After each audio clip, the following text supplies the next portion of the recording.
I'll give you step-by-step instructions for assembling your Urban Go 14-inch e-bike.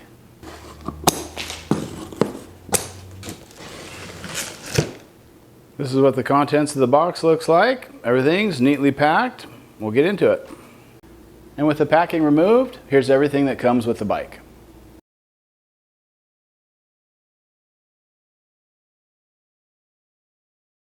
The first step is to secure the handle post down into the head tube, and that's secured with a wedge lock. So open up the latch and tighten that Allen bolt.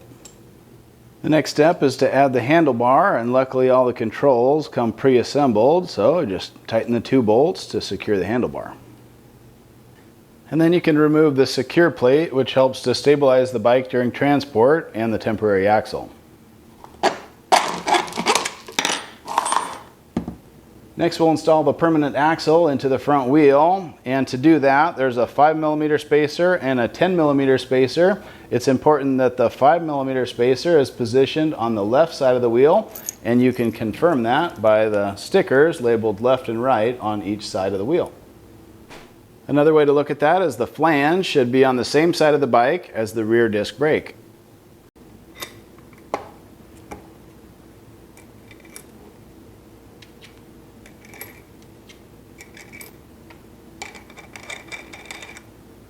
As you install this, just make sure that the tabbed washer goes into the hole as you tighten the acorn nut up. The seat comes pre-assembled onto the post, so all you have to do is just lock that quick release latch.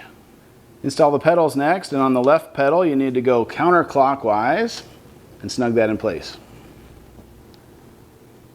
Whereas the right pedal is standard threads, but luckily that's labeled on both the pedal and the crank.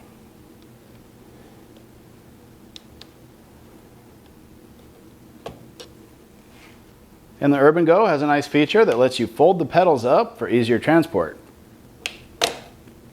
And finally, mount the front fender with an Allen bolt and the 10mm wrench. So it's a quick and easy process to assemble your Urban Go 14-inch e-bike. It'll just take you a few minutes, and